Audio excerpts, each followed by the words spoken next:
Mga kababayan, Brother Daniel, maganda po, no? Maiksi lang, subalit puno po ng damdamin at katotohanan. Ang naging Independence Day message na ito ni Vice President Sara Duterte, tatlong bagay ang nakuha ko, Brother Daniel. Una, sabi niya, magpasalamat tayo sa mga bayani natin na mga nauna sa atin na lumaban sa mga dayuhang mananakop at dayuhang manunupil ng ating kalayaan demokrasya. Kung kaya tayo ging malayang bansa. That is the true. Utang natin sa ating mga bayani at ng unang henerasyon ng mga Pilipinong lumaban. Ang ating kapighatian noon, umabot ng almost 400 years sa Spain na pananakop, 50 years sa Amerikano, at halos 5 taon naman na pananakop ng Hapones. At lahat na ito nilabanan ng mga bayani natin, Brother Daniel. No? Pangalawang pinunto niya, bagamat wala na ang dayuhang mananakop ngayon, ang ating kalayaan ay hindi natin ninanais na idudulot nito ay ang pagpunta sa pagkasadlak sa kahirapan ng mga mamamayan. At pangatlo, yung nanunupil ngayon sa kalayaan at kabutihan ng ating bayan, bagamat hindi mga dayuhan, alam natin na yan ay mga nasa pamahalaan. For example, wala nang ibang patumpik-tumpik, Brother Daniel, ang iskandalusong pag-weaponize ni Martin Romualdez ng Kongreso na supposedly ay democratic institution yan. Nag-create siya ng Quadcom na tinatawag minsan ng ibang tao na Duwagcom, Wadcom, may Tricom. Lahat ng ito nakikita natin na ginamit para sa political persecution at hindi para sa kabutihan ng taong bayan. At ganoon din ang ang lumawak muli ang panunumbalik ng monumental corruption.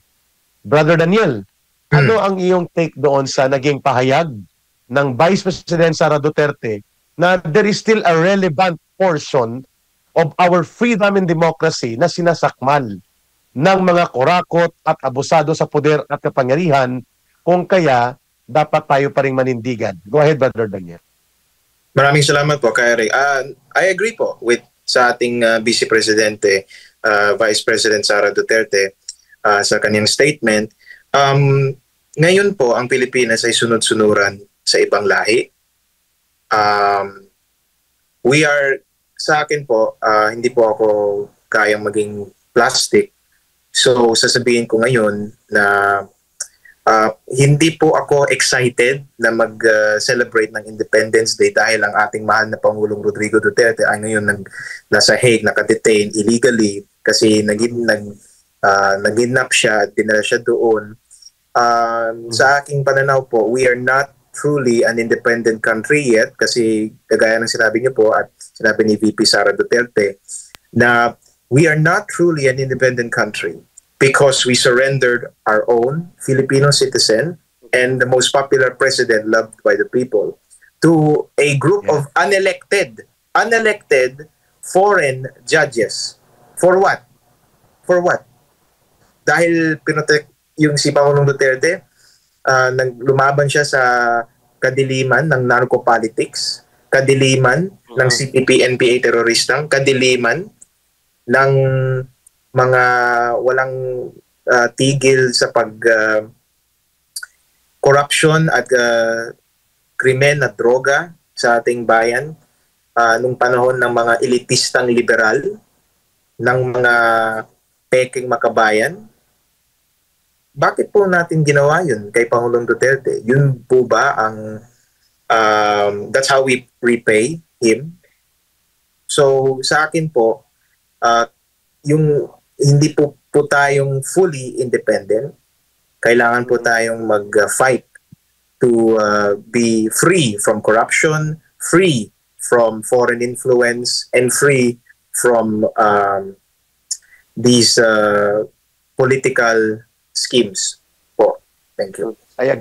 Maganda yung sinabi mo, Brother Daniel, na ang gobyerno supposedly na tagapagtanggol ng kanyang mamamayan. Kasi una sa lahat, bago ang pagiging Rodrigo Duterte niya na isa sa pinakaminahal at pinakaniyakap ng taong bayan na Pangulo ng Bansa, una sa lahat siya ay mamamayang Pilipino. And siya ay dapat pinoprotektahan ng kanyang sariling gobyerno. Tama ka doon.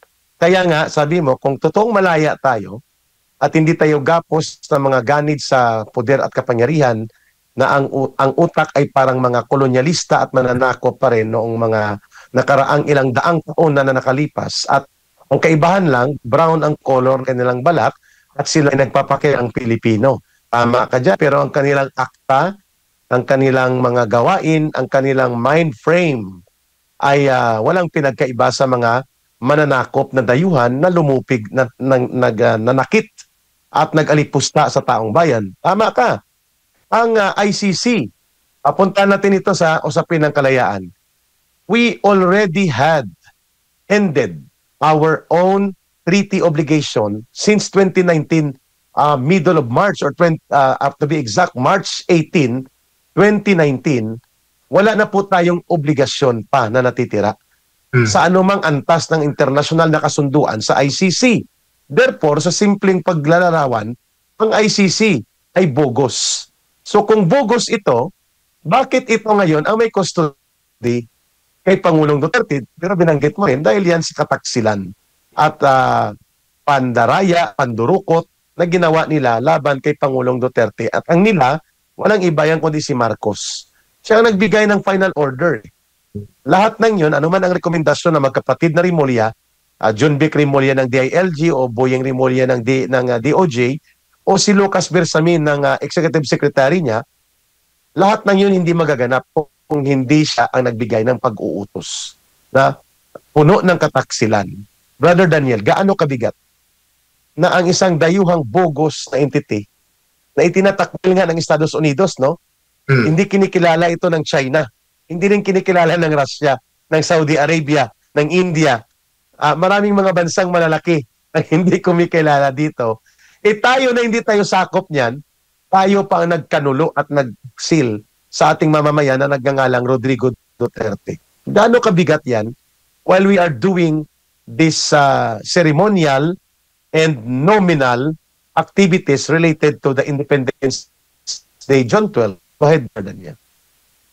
Mabigat po, Ka Eric. Dahil 100 days na or mag-100 days na nung I think June 19, no? Mag-100 days June 19. Yeah, opo. Yeah, June 19. Since PRRD, si Tati Digong, na kidnap at sinurrender sa mga dayuhang. Wag na tayong maging hipokrito. You know, si PRRD, he made our community safe, kept us free from crime, terrorism, and drugs.